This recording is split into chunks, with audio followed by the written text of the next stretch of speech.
Boa noite, Lag BaOmer Sameach. Foi um dia de festa, de alegria, de brachá. Que Hashem mande brachá para todos nós, que mande Mashiach. Amém. Lechaim. Falou, manda Mashiach, você entrou.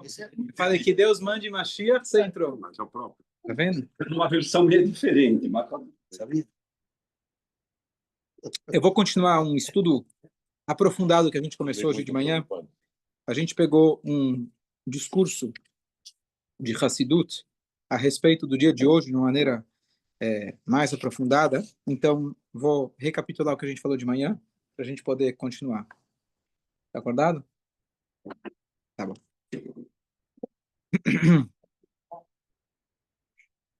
O Zohar conta a seguinte história. Uma vez, o mundo estava precisando de chuva em Israel.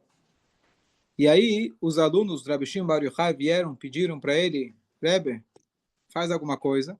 Ele deu uma aula, ele deu um shiur e começou a chover. E o que a gente estava analisando é de que normalmente quando você quer chuvas, o que você tem que fazer? Quando você quer qualquer coisa de Hashem, o que você precisa fazer? Você reza, você pede para ele. E aqui ele, em vez de rezar, ele foi lá, deu uma aula. Alguma coisa tem de especial nos ensinamentos dele, que é o que a gente está celebrando no dia de hoje. O Rabbi Shimon Bar Yochai foi quem escreveu o livro do Zohar, quem revelou os segredos da Torá. Então, alguma coisa de especial tem, e essa história vem representar justamente o poder do estudo diferenciado, porque normalmente um estudo é uma maneira da gente se conectar com Hashem, da gente entender o pensamento infinito de Hashem, entender como cumprir as mitzvot, mas estudo é estudo não é um pedido. E aí a gente começou a explicar a diferença que tem entre brachá e tefilá. Tefilá é uma reza, brachá é uma bênção. Até aí parece a mesma coisa. Durante a nossa tefilá, a gente faz muitas brachot. Mas o conceito tefilá, ele se usa muitas vezes a palavra Yehi Ratzon. Quem lembra o prece da viagem que a gente faz, Yehi Ratzon. O que quer dizer Yehi Ratzon? Que seja a sua vontade. Quer dizer, Deus, eu sei que talvez você não está com muita vontade, não estou merecendo tanto, mas faz favor, que seja a sua vontade. Fica com vontade. Eu sei que você não estava. Fala para mim. Sim. Eu vi duas versões. Nem o Quem é Iratson? Boa. Depende do costume. Boa. Costume ou... Costume. Tem gente que fala amém, tem gente que fala quem é Iratson. Quem ouve a brachá dos Koanim, ou até a brachá do dia a dia, que o Hazan ele faz, Hashem veishmerecha, você pode responder ou amém, ou alguns respondem quem é Iratson. Está no Sidur, esse nosso Sidur aqui está escrito quem é Iratson. O sentido é o mesmo. Amém quer dizer que seja assim, quem é Iratson, que assim seja a sua vontade. A ideia é a mesma. Fala. Hã? Aí você resolveu tudo. Fala, amém, quem é Iratson, aí você está... Sim? Então, existe uma diferença entre a tefilá, que tefilá, no sentido mais amplo, significa Hashem, faça aparecer, faça surgir.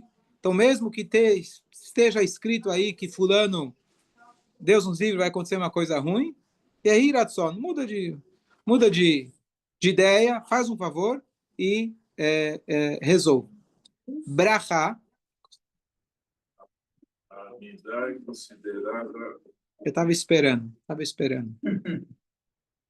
Já te respondo. Brachá significa, da onde vem a palavra Baruch? O que quer dizer Baruch? A gente traduz como abençoado. Não, isso é Kadosh, separado é Kadosh. Baruch é abençoado. Qual é a origem da palavra Baruch? A origem da palavra Baruch é a seguinte. Em hebraico, quando você vai nadar na piscina, você fala Brechá. Certo? Brechá é uma piscina. Antigamente não tinha piscina para lazer. Qual que era a ideia da piscina? A piscina nada mais era que você tinha, por exemplo, um rio. Boa, mas antes você tinha um rio e você queria que desse rio você canalizasse a água para o teu campo. Então você fazia um buraco, né, na terra, como chama? Um canal, obrigado, um canal, para você ter acúmulo dessa água, ter um reservatório particular, e de lá você consegue irrigar o teu campo. Isso que era a brechá. Então a ideia da brechá é você pegar do rio, que ele está fluindo, você fala, opa, pega um pouquinho para mim. abre aqui um espaço, faz um canal, vou fazer um encanamento, vou puxar para mim e vou ter aqui o meu. Essa é a ideia da brachá. Deus, ele tem infinito, e você chega e fala, deixa eu puxar para cá. Fala. Qual é o significado da raiz? Beit Reish Chaf. Tá, qual é o significado? Então, lehavrir significa você fazer essa, canalizar, talvez seria, direcionar. Depende o contexto. Então, o que significa isso? Brachá é quando Deus já falou, você merece, tudo bem. Mas às vezes no meio do caminho, o teu canal está meio obstruído. Então, às vezes, por exemplo, no Rosh Hashanah, Deus já falou, você vai ganhar na loteria, mas eu estou jogando lá toda semana e não ganha. Então, estou precisando de uma brachá. Quer dizer, a brachá já está predestinado. Você só precisa desobstruir o caminho. Então, entendeu a diferença? Tefilá, eu estou pedindo para algo que ainda não tem. Peço para o meu pai, vai comprar, não tem em casa. O outro é, posso pegar do armário? Você me deixa pegar do armário? Tá, toma. Você pediu, tá, pode pegar. Então, essa é a diferença. Então, a tua pergunta da Amidá eu preciso pensar. A pergunta é que a Amidá, na verdade, é o protótipo de Tefilá. E ela é cheia de brachot. Então é um pouco confuso. Explica ganhar na loteria do novo. Na loteria. Os números da loteria são... Se eu soubesse, eu não estaria contando aqui. Eu estaria aqui. Hoje eu comentei com alguém, se eu ganhasse na loteria, eu estaria fazendo a mesma coisa que eu estou fazendo. Isso é uma boa forma de você saber se você está feliz naquilo que você faz. Então, não, o que eu vou fazer? Só porque eu ficou rico. O que eu vou fazer? Abrir uma sinagoga própria. Eu preciso abrir uma sinagoga nova, própria, mais suras. Então, tá bom. Mais conta para pagar? Não. Tá bom, Baruch Hashem. Ok. Então, esse paralelo, essa ideia de brachá e tefilá, ele usou apenas como um exemplo para voltar a explicar a diferença entre reza e estudo da Torá. Reza é você se dirigindo a Deus. O sentido, a orientação é de baixo para cima. Tanto é que toda a ideia da tefilá é você começa lá embaixo e conforme a tefilá vai avançando, você está subindo nos degraus e se aproximando mais de Hashem. Chega na Amidá, você dá 3 passos para frente, que agora eu estou em silêncio, me posicionando exatamente na frente do rei. Então você foi subindo, chegando mais perto, e a Amidá é o ápice, está na frente de Hashem. Torá, o sentido da Torá é o contrário. Moshe Rabbeinu foi até a montanha, Deus foi lá e deu um presente para ele, que veio dos céus, a sabedoria infinita de Hashem.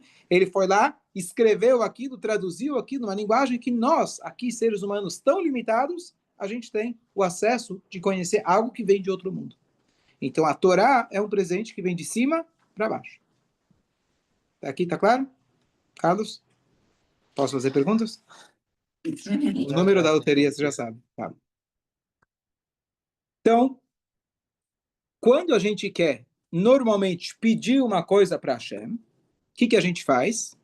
A gente tem que falar, olha, Hashem, não está chovendo, como na história do Rabi Shimon. Rabino, não está chovendo, faz aí alguma coisa. Pedimos, já não está dando certo. E aí, o que ele deveria ter feito? Normalmente, ele deveria rezar para Hashem. Você pede para o tzadik, para ele rezar por você. Ele não. Ele deu um shiur e começou a chover. E a pergunta é, por que a Torá dele, que normalmente a Torá é para pegar o que já está pronto, pelo jeito não tinha chuva pronta. O pessoal já estava pedindo, rezando, implorando e não tinha chuva à disposição para chover naquele ano. E aí, de repente, ele estuda a Torá e, de repente, ele conseguiu algo que normalmente só se consegue através de uma reza e muita reza, e olha lá, Mas eu, quando se Hashem aceitar. O nome de um tzadik, eu peço para ele intervir a meu favor. É diferente. Porque... Muito boa pergunta. Quando a gente pede uma brachá para um tzadik, então a gente usa esse termo. Vamos pedir uma bênção para um tzadik. O tzadik, às vezes, eu contei uma história hoje de manhã, você vai ter que escutar esse show depois.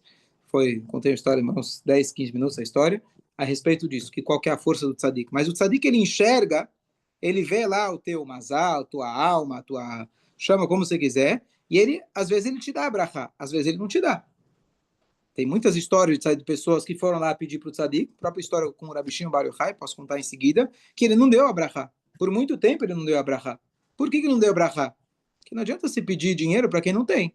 Se não tem lá um filho à disposição, uma alma à disposição para esse casal, o que você quer que eu faça? Então, normalmente, se diz que é uma brachá.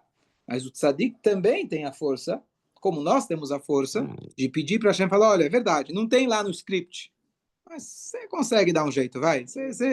Mas não tem disponível. Faz. O problema é teu. Faz. Então, eu não sei quais são os caminhos tzadikim. Eles têm... Qual que é a história do Rashim Bar Yochai? Muito bonita a história. Está trazida a história de que tinha um casal que eles vieram pedir brachá para ter filhos, para Rashim Bar Yochai.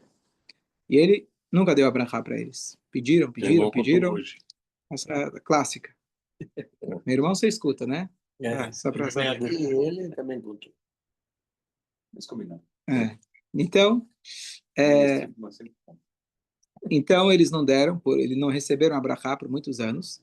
E existe uma alahá, que não é praticada hoje em dia, que se um casal está casado por 10 anos, não tem filhos, então ele tem a mitzvah de ter filhos, ele tem que se separar. Antigamente ele casaria com uma segunda esposa, e hoje em dia seria para a pessoa se separar e casar com uma segunda esposa, uma nova esposa.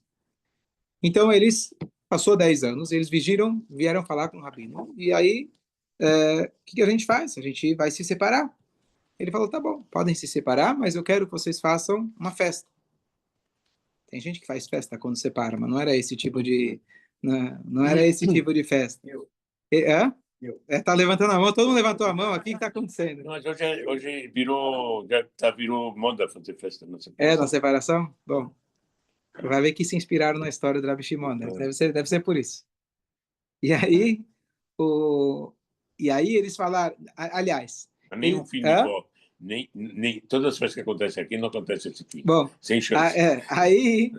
Aí eles falaram, bom, então já que vamos nos separar, a gente casou, eu não lembro se ele orientou ou eles sozinhos decidiram. Já que a gente casou com uma festa, estamos com um amor ainda muito forte um pelo outro, mas vamos fazer uma festa de despedida. E a história conta que eles então fizeram uma festa e naquela noite ele bebeu bastante, fez bastante lechaim, etc. Ele tinha falado para ela que você pode escolher algo, uma coisa aqui de tudo que eu tenho, e você leva com você. Barato, né? Saiu bem, né? Uma coisa só tá bom, né? Saiu bem. Em resumo, ele acorda na casa da sogra. Por quê? E ela vira, o que eu estou fazendo aqui? Ela escolheu ele. E ela falou, você falou para eu escolher, eu escolhi você. E esse foi o final daquela festa. Ele acorda no dia seguinte na casa já dos pais dela, ou na casa dela, não sei onde. E aí, então, eles, nessa situação meio bizarra, eles vão e voltam para Bichinho Bar Yochai contar o que aconteceu. Afinal, ele falou que podia escolher, ele escolheu, o que faz agora? E aí ele foi lá e deu uma brachá para eles terem filhos. E tiveram filhos. E a história, para a gente entender, quer dizer, que história é essa? Se o rabino pode dar brachá, porque não deu tanto tempo? Por que ele esperou tudo isso? E a explicação é que, na verdade, talvez não tinha um filho para... Não tinha, ele não deu brachá porque não tinha. Não adianta você pedir para quem não tem. Mas no momento que você fez uma transformação completa, é aí o que você falou, que você pede para o tzadik intervir. Mas o tzadik, ele joga a responsabilidade para você também, você não fica isento da responsabilidade. E eles chegaram num momento de demonstração de um amor fora do comum, aonde chegou no momento onde precisavam separar. Precisa separar, você precisa separar, mas não conseguiam separar, demonstraram o que é amor verdadeiro. Eles fizeram uma transformação e lá nos céus, Yehiratson, surgiu algo novo. A alma que não tinha, Deus deu um jeito e surgiu. Bom, mas também é aquela coisa, não adianta só o tzadik estar pronto para dar brachá. A pessoa tem que estar pronta para receber. Para receber, perfeito. Então, então você falou uma coisa muito importante. Então, nesse caso, eu acredito que eles estavam prontos para receber. Já eram pessoas dignas, aparentemente, mas não tinha. É a minha, estou interpretando, né? Acho que não tinha lá. Mas depois que eles fizeram uma transformação tão grande, de repente, as coisas mudaram. Essa é a força que a gente tem com a nossa reza. A nossa transformação, a gente consegue mudar um decreto que lá em cima, eventualmente, esteja escrito A, e a Hashem, ele deu para a gente esse poder de tefilá, que a gente pode pedir. Tefilá significa eu estou me transformando uma pessoa melhor, e com essa atitude desse casal, eles agora conseguiram algo maravilhoso. uma brachá, qualquer brachá, independente, tirando esse caso, que era um caso, digamos assim, o rabino nem deu a brachá. No caso que você chega, pede, te dá uma brachá. Você também precisa fazer a tua parte para você poder receber a brachá. Isso em qualquer caso, em qualquer situação. Você precisa pelo menos comprar, né, apostar na loteria. Senão você não tem, você vai esperar ganhar como? Eu acho que já pode. Tem gente que não precisa. A chance de você encontrar no chão o número sorteado e ganhar é quase a mesma do que você comprar e apostar e ganhar. Não concordo? Bom, vamos aqui resumir. Voltando aqui para Rabbi Shimon Bar Yochai. Normalmente, o estudo da Torá não tem esse poder. Mas o Rabbi Shimon Bar Yochai, ele revelou para a gente um nível de estudo da Torá que a gente pode comparar ele com a reza. Normalmente, quando a gente fala de estudo da Torá, até o Rabbi Shimon Bar Yochai, o que é o estudo da Torá? É a discussão sobre como cumprir as mitzvot. Então você vai lá estudar Guemará de Shabbat, vai discutir todos os detalhes a fundo do que pode, do que não pode, como pode, de onde eu sei, etc. Então toda a Torá revelada, assim por dizer, ela está descrevendo as leis de Hashem. O que fazer? O Rabbi Shimon Bar Yochai, ele trouxe para a gente uma outra dimensão da Torá, que é o que eu comentei antes, que é por que fazer? Para quem que eu estou fazendo? Ele revelou para a gente uma camada da Torá, que Hashem revelou isso, mas através dele, de que a gente pode, de repente, olhar para a Torá não só como Deus ditando para o homem o que ele deve fazer. Lembra o sentido da Torá, que é de cima para baixo? Deus ele deu a oportunidade que através da Torá você pode se elevar. Agora que você enxerga um pouco melhor o que é a Torá, você consegue usar a mesma Torá não só para saber o que Deus quer de você. Você vai agora poder saber e conhecer quem é esse Deus e como você pode se conectar com ele. Coisa muito... comentei, acho que no outro show, já não lembro se foi hoje de manhã ou ontem, mas que a Torá está o tempo todo falando pode, não pode, pode, não pode, pode, não pode. Então, quem lê a Torá de maneira superficial é um monte de leis. Mas, na verdade, a Torá é um casamento. A Torá é a gente desenvolver o nosso contato íntimo com o nosso Criador, com a nossa alma, com o nosso ser mais profundo. Claro que num casamento você tem o que pode, o que deve, o que não pode. Né? Levar café da manhã todo dia na cama é o quê? Não pode. Minha esposa traz. Sua esposa traz? Pensei que você levava. Pensei que você levava. Tá bom? Ok. Então, é óbvio. Todo dia não. No sonho, sim. Sim. Ele mora com a sogra, então ele só tem sogra. Então, É pesadelo. Então, é claro que você tem o que sim e o que não, mas o que sim e o que não é o que define o casamento. É o que propicia e garante que o elo vai continuar firme e saudável. Se você quebra essas barreiras, então aquele amor, ele vai perder o seu foco. Então, o Rabbi Shimon Bar Yochai, ele revelou para a gente que a Torá não é só pode, não pode, pode, não pode. A Torá está aqui justamente para nos propiciar esse contato íntimo com Hashem. Então, a Torá dele tinha a mesma força que a Tfilá. Normalmente, Torá é um estudo, de cima para baixo. Tem, não tem, não tem. Como que eu consigo, através do estudo, gerar uma nova vontade de Hashem para que venha chuvas? Mas o Rabbi Shimon Bar Yochai, ele revelou para a gente a Torá, que é o mesmo aspecto da Tfilá. Sábado de manhã, quem chega aqui, a gente faz um estudo antes da reza. Se você for ler o Código de Leis Judaico, fala que você não deve estudar antes da reza. Por quê? Estudo de Torá, ele traz muita alegria. E às vezes a pessoa pode se distrair no estudo e acabar esquecendo a reza. Mas a gente estuda aqui de manhã. Por que a gente estuda? Porque a gente não está aqui discutindo os podes e não podes da Torá. A gente está discutindo justamente, tentando se aprofundar no que é a mitzvah, o que é a Torá, o que isso é uma forma de rezar. Então, se eu estou aqui, a ideia de começar às 9h30 no Shabbat, não é para você acordar às 9h29. A ideia é para você... Shmil, é ou não é? É.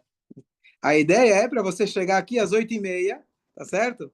E já se preparar para a reza como com um estudo intelectual que vai te facilitar para você conseguir se conectar com aquela reza. Essa é a força que o Rabbi Shimon Bar Yochai, foi isso que ele revelou para a gente.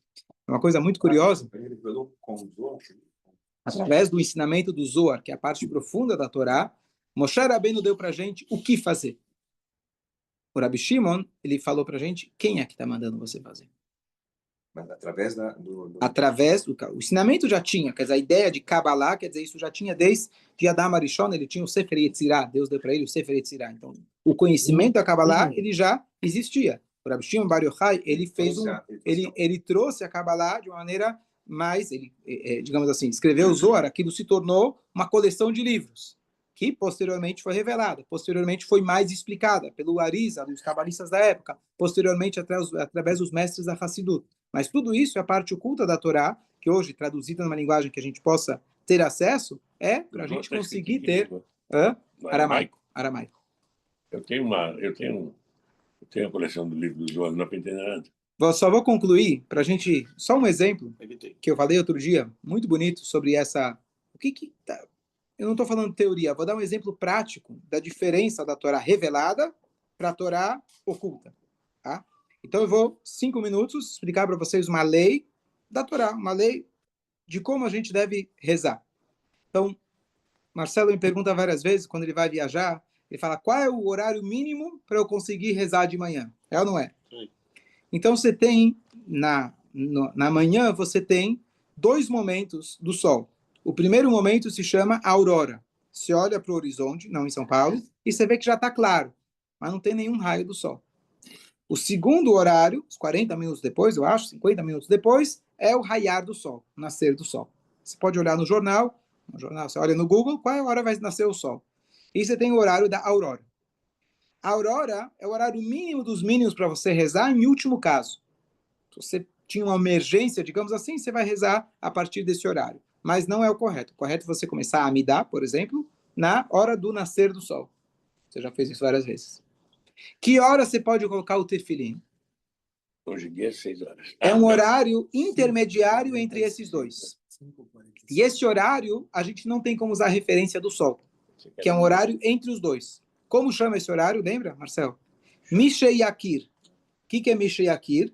Quando você conseguir reconhecer um amigo, mas não muito próximo, um conhecido, numa distância de 4 amot, de 4 cúbitos, equivalente a mais ou menos 2 metros. Então, como eu vou saber, posso colocar tefilim? Hoje se converteu já num horário que no aplicativo você olha e está tudo certo. Mas qual que era a referência? A referência é você reconhecer uma pessoa, está claro, mas não tão claro. Quando tiver esse horário, você consegue reconhecer uma pessoa fora uma distância de 2 metros, você pode colocar tefilim. Essa é a referência. E se você quiser, a gente pode ficar discutindo esse tema do horário, e que hora que é essa, e como se calcula, por anos a fio. Discutindo a parte técnica e mecânica de que horas que eu posso colocar talit e tefilim. Certo? Essa é a parte mecânica da Torá, que é aquela parte que diz o que pode, o que não pode, quando pode, etc. E aí, na semana passada, há 2, 3 dias atrás, eu comentei a passagem de como a Kabbalah, ou como os mestres, eles explicam essa mesma passagem. O que significa essa passagem? Do horário de você ver o tefilim, ver o outro. 4 cúbitos, nos termos da Torá, se você for ver, é o espaço que a pessoa ocupa. Quando você chega no lugar, você tem o teu espaço, você ocupa um certo espaço. Aquele espaço, ele se define por 4 amot, mais ou menos 2 metros quadrados. Por exemplo, se você, no Shabat, você andou fora do perímetro da cidade, tem um limite de quanto você pode andar. Vamos supor que você passou esse limite. Então, a pessoa, ele não pode se mexer do lugar. Você vai ficar até o final do Shabat. Ninguém mandou você sair do teu lugar. O que quer dizer que você não pode se mexer? Você só tem aqueles 2 metros quadrados, mas deles você não pode sair. Aqueles 2 metros você pode se mexer, porque esse é o espaço que você adquire na hora que você chega. Outro exemplo, estou fazendo amidá. Eu não posso estar sentado na frente de alguém que está fazendo amidá. Quanto espaço eu preciso dar? 2 metros. Aproximadamente 2 metros. Esse é o espaço da pessoa. Diz a Alahá, vamos voltar aqui. O que a Alahá diz para a gente? Você quer começar a rezar? Você vai começar a colocar tefilim? Tem uma condição. Você precisa ser capaz de reconhecer uma outra pessoa. Você conhece mais ou menos? Aquela pessoa que está fora da tua zona. Está fora do teu eu. Reconhecer você mesmo, enquanto você está olhando só para você mesmo, só você reconhece aquele que está pertinho de você, aquele que te agrada, aquele que faz já o que você quer, ele é daquela maneira, você não está pronto para rezar. Qual é a hora de referência que nossos sábios deram para a gente? Agora você pode colocar o tefilim? colocar o tzitzit? Quando você saiu da tua zona de conforto, você já consegue reconhecer as necessidades, a presença de uma outra pessoa que ele está fora da tua zona. Mudou completamente a halakha. A próxima vez que você vai estudar essa halakha, você vai falar, não, que horários, tá escuro, tá claro, reconhece, não reconhece, isso aqui não é para mim. Não, peraí. Aquela mesma halakha tem um sentido muito mais profundo. E é por isso que quando a gente vai rezar, a gente deve, antes de rezar, colocar uma tzedakah. A gente coloca lá no início da reza, a gente coloca. Por isso tem muito sidurim que está escrito, eu recebo sobre mim a mitzvah de amar ao próximo como a ti mesmo, antes de rezar. Por quê? Se você quer rezar, você quer começar a pedir para Hashem, colocar o tefilim... Não é em todos? Não. Então, deu para entender a ideia? Então, esses conceitos da Kabbalah, eles, na verdade, vieram proporcionar para a gente uma visão muito mais profunda e avançada do estudo da Torá. Pensei que era em todos. E a gente tem um bom Lag BaOmer e a gente tem a Mashiach ainda hoje, se Deus quiser.